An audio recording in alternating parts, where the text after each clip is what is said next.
In Revenge of the Sith, the Jedi Order is decimated when Order 66 is given to the clone army. All across the galaxy, Jedi alike perish and the Empire rose. But what if the Jedi Council survived Order 66? How would that change the timeline? Let's start today's story in Palpatine's office on Coruscant. Windu has just defeated the deceitful Chancellor, knocking him to the floor and preparing to strike him down. But as the Chosen One marches in and commands his safety, Windu's anger reaches its peak. We all know what happens. Anakin chops Windu's arm off and he is hit with lightning as he plummets to his death on the Coruscant streets. However, in today's story, we are going to say that as he fell through hundreds of levels of Coruscant buildings, he was able to catch onto a speeder driving past and stop his fall. The Jedi Master survived. He would immediately contact Yoda and the rest of the Council, informing them of what has just transpired. Chancellor Palpatine is the Sith Lord, and Anakin has turned to the dark side and almost killed him. Obi-Wan couldn't believe it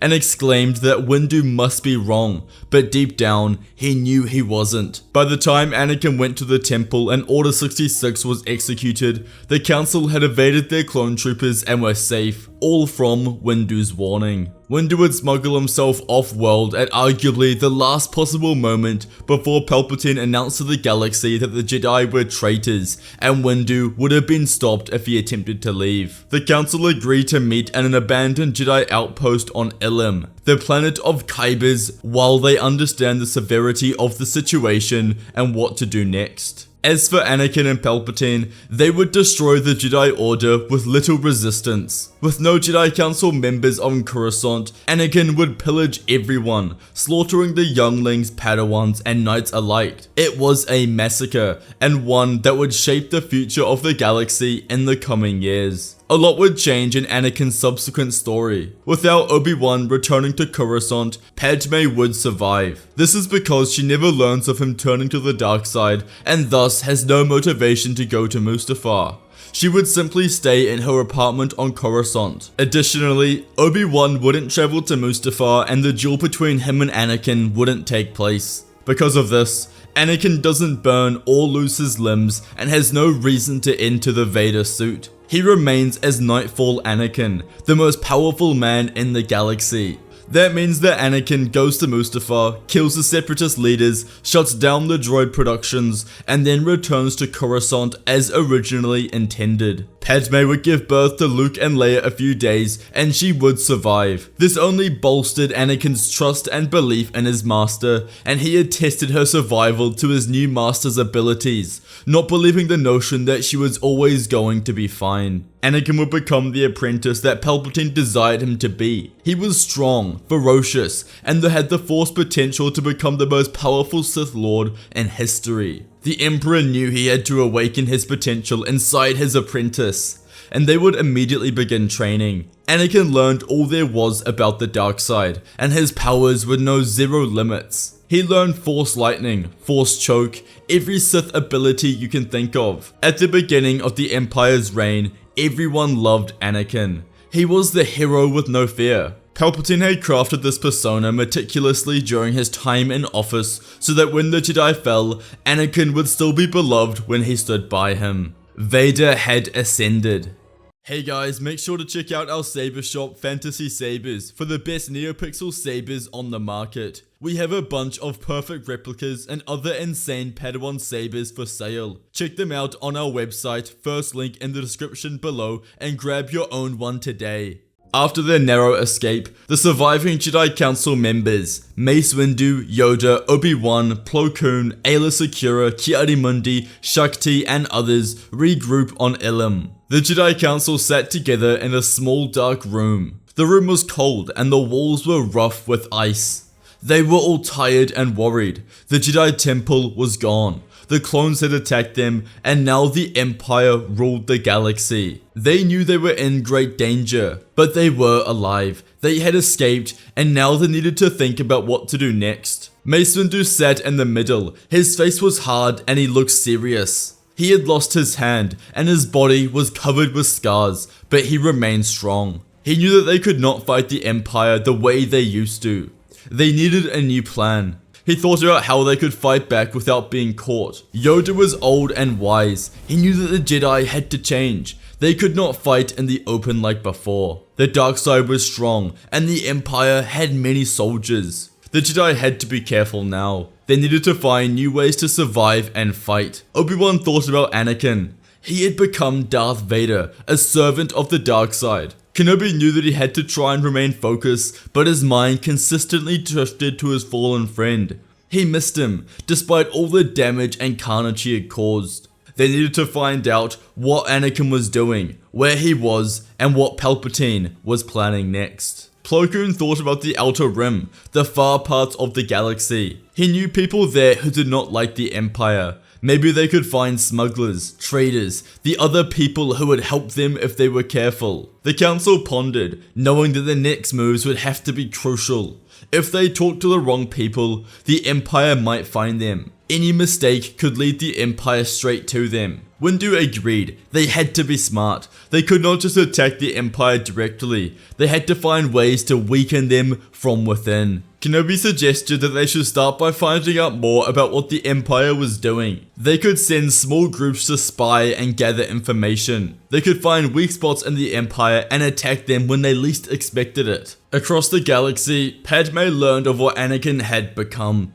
She was absolutely horrified, but there was little she could do. Padme stayed in the Imperial Senate, pretending to support the Empire. She acted like she agreed with the Emperor and his new rules, but inside, she felt angry and sad. She needed to protect her family, especially her children, so she kept up the act. But secretly, Padme was working against the Empire. She listened carefully at meetings, watching for any clues about the Emperor's plans, where his troops would go, or what the Sith were doing.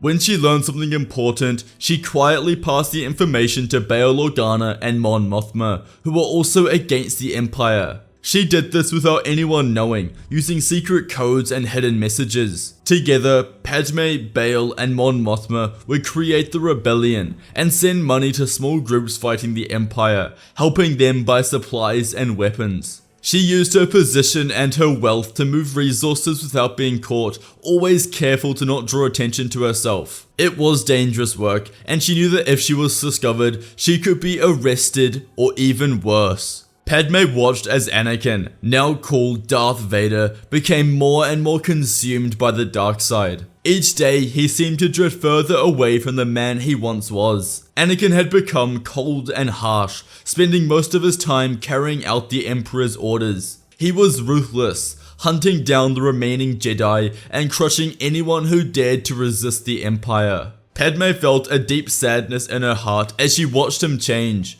She had once believed in their love, that they could build a life together, but now their home felt like a place full of shadows and secrets. Anakin had grown suspicious of her, often questioning her actions and watching her closely. Padme felt his mistrust growing, and she knew that he could sense her doubts and fears. But she did not want to leave him. She still loved him, and even though he had become someone she hardly recognized, Padme decided to stay by his side, hoping she could protect their children, Luke and Leia, from the darkness that was taking over their father. She feared for them every day, and knew that they were in great danger if Anakin fell completely into the grip of the Emperor. Padme tried to be strong, even though her heart felt heavy. Sometimes she could see a flicker of the old Anakin in his eyes, but it would quickly fade, replaced by the cold look of Darth Vader. Padme knew deep down that there was still good in him, but it was buried under layers of anger, pain, and darkness.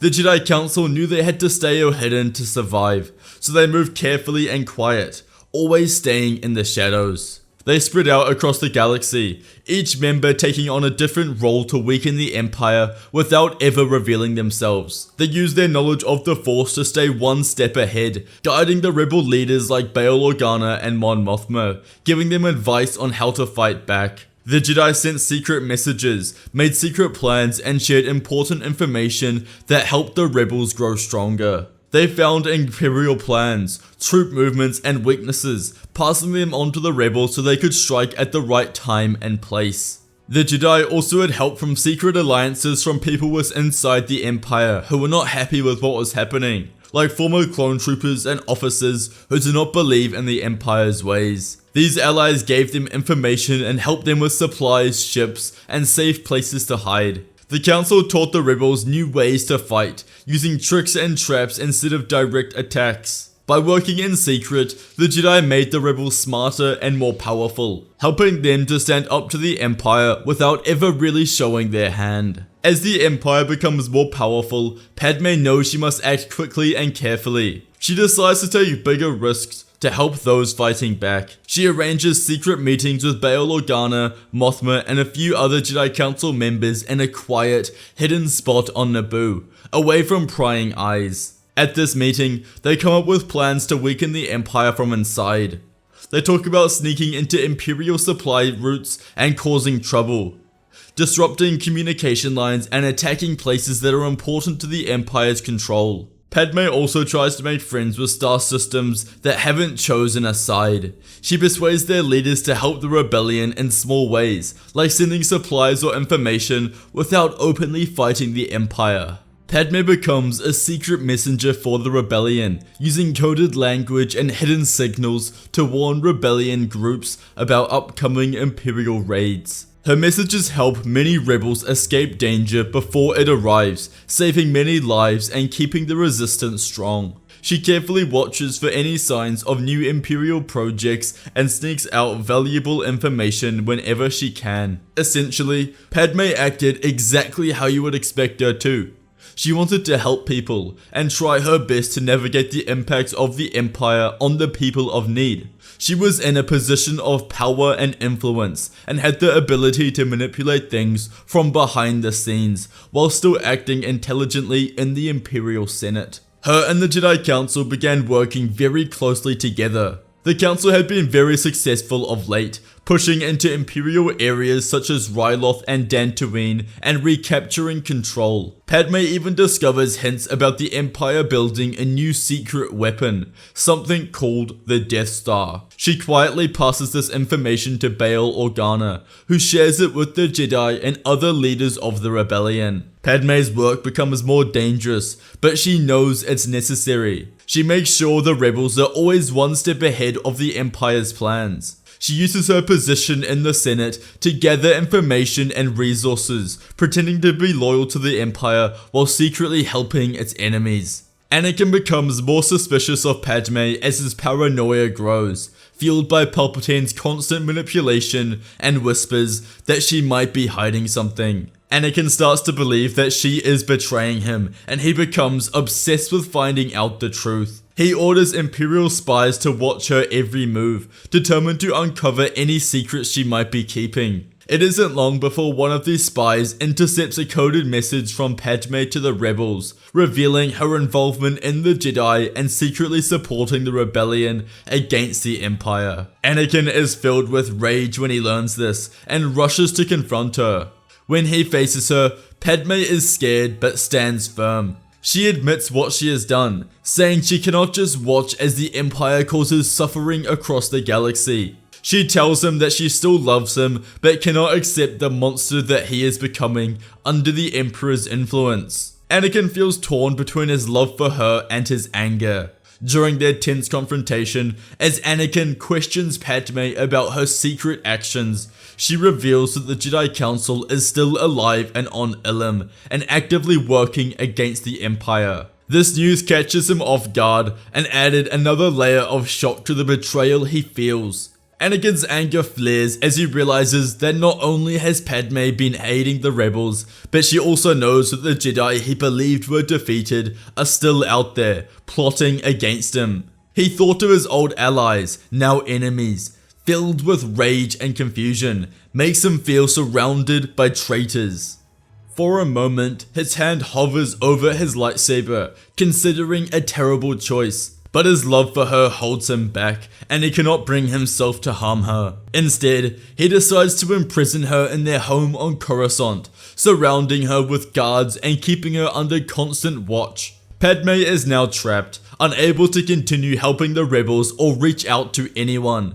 She is isolated, a prisoner in her own home, cut off from the galaxy and the cause she believes in. Anakin is left in turmoil, his mind spinning between the darkness that pulls him deeper into the Emperor's control and the love that he cannot fully let go, even as it threatens to tear his soul apart. Anakin warns Padme that any further defiance will bring consequences not just for her, but for their children, Luke and Leia.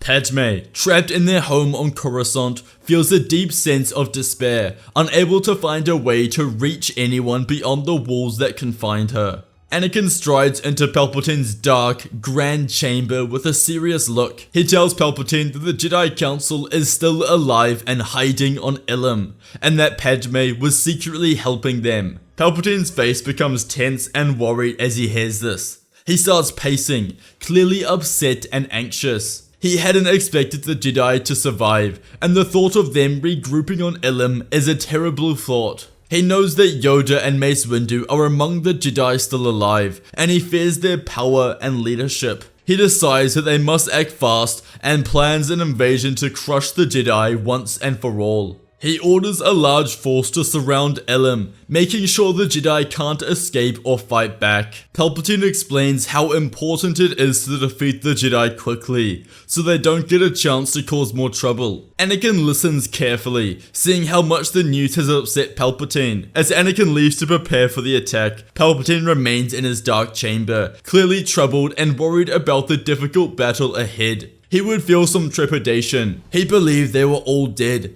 but it made sense. Rebel insurgency has become more frequent and effective as of late, and it would be all because of the Council. But they didn't have nearly as much firepower as the Empire did, and one swift invasion would surely wipe them out. They set off immediately. When they arrived, the Jedi and rebels were completely caught off guard and had to scramble into a position of war. At the helm were a dozen Jedi Masters, each extremely powerful in their own right to lead the defense. The battle for Ilum was the biggest and most intense fight the galaxy had ever seen. The Empire's invasion came with a massive fleet of Star Destroyers and hundreds of smaller ships. As these massive ships hovered above the snowy surface of Ilum, they blocked out the sun and cast long, dark shadows over the planet. From the Star Destroyers, countless TIE fighters and dropships poured like a swarm of angry bees. They filled the sky with a constant buzz as they descended towards the surface. When they landed, they unleashed a storm of blaster fire. Snow and ice exploded into the air with every blast. The ground shook under heavy steps of AT-AT walkers, their huge legs crushing the snow and firing their powerful cannons. The sky was filled with explosions, and the noise of lasers and heavy weaponry was deafening. The Jedi on Ilum were ready to fight the fight. Mace Windu, Yoda, Obi-Wan, and the others gathered the remaining forces from their hidden base. They prepared for the incoming storm with determination. Lightsabers were ignited, and the hum of blades filled the air. Mace Windu, with his purple lightsaber, led the defense with skill and strength. His blade moved like a blur, blocking blaster bolts and cutting down stormtroopers. Yoda, small but incredibly powerful, jumped and spun through the battle, his green lightsaber flashing as he took down enemies with ease. Obi-Wan, with his blue lightsaber, fought alongside them, his calm and precise moves helping the Jedi to hold their ground. The other Jedi Council members fought bravely alongside each other. Plo Koon tried to hold his ground and protect the Jedi, but he was struggling to keep up with the relentless attacks and the crushing numbers of stormtroopers and Sith. Despite their best efforts, the battle was becoming too much for him to handle. As Vader and Palpatine arrived, the rebels fell on the back foot. They moved as a duo, slicing down anyone in their path as they were flanked by stormtroopers who have the intent to kill. Palpatine murders Aayla Secura and Kit Fisto as they attempt to defend other rebels. It was a massacre. In the heart of the battlefield, the final confrontation began. Yoda, Windu, and Obi-Wan faced Vader and Palpatine in a dramatic showdown. The area around them was filled with fire and wreckage, creating a chaotic backdrop for the duel. Yoda and Palpatine clash first. Yoda's small size and quick movements made it hard for him to be hit, but Palpatine's dark powers and lightning attacks made the fight extremely dangerous. Yoda leapt and struck with his green lightsaber, making Palpatine counter with blasts of lightning and fierce strikes of his own red saber. Meanwhile, Mace Windu faced Darth Vader. The intensity of their duel was immense, with Windu's purple saber meeting Vader's red blade in a clash of raw power. Windu attacked with all of his strength and skill, but Vader's strength and ferocity pushed him back. Obi-Wan joined Windu, their blue and purple sabers flashing as they fought against Vader. Despite their combined efforts, Vader's power and skill began to wear them down.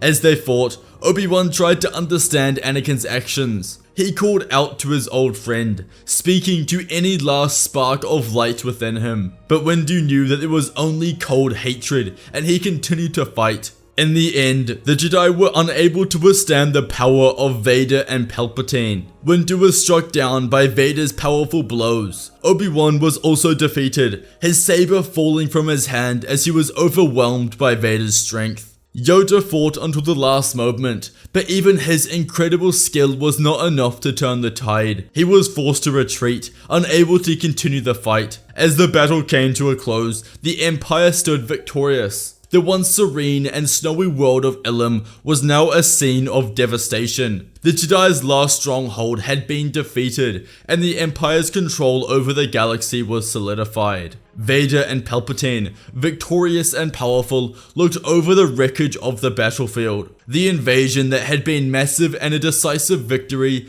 marked a dark day for the galaxy. After their crushing victory on Ilum, Anakin and Palpatine returned to Palpatine's grand office on Coruscant. Palpatine was in high spirits from the triumph, and he decided to celebrate with a bottle of rare wine. He poured drinks generously, toasting to their successes. Anakin played along, acting thrilled and suggesting that they enjoyed their wine more. As Palpatine drank deeply, he became increasingly drunk, laughing and bragging about their power. He stumbled around, barely able to stand, as the effects of the alcohol took hold. Seizing the moment, Anakin quietly prepared himself. When Palpatine was too inebriated to notice, Anakin moved swiftly, with his master in no condition to defend himself. Anakin struck decisively, ending Palpatine's life. It was a cold, calculated move, just like the death of Darth Plagueis. But this time, it was Anakin who had taken control and removed his former master from power.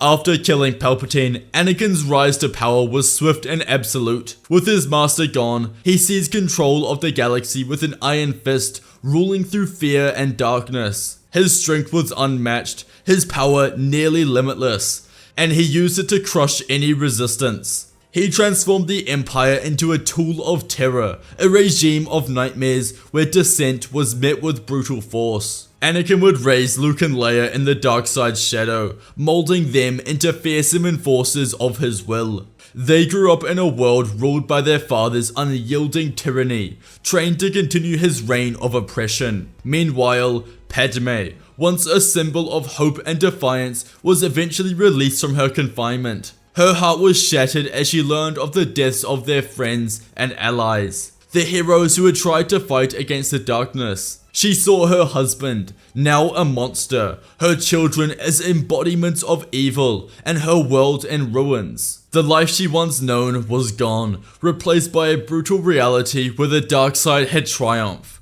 She hated her existence, loathed the twisted fate that had befallen her family, and felt a deep despair that she could not escape. The galaxy was engulfed in shadow, and despite her deep pain, there was nothing she could do. The dark side had won, leaving her a broken woman in a world where hope had been extinguished. And so, a tale ended with Anakin's terrifying rule and Padme's tragic defeat. Anakin's power would forever be etched in time. No one would ever overthrow him, and he lived with his unimaginable power for the rest of eternity.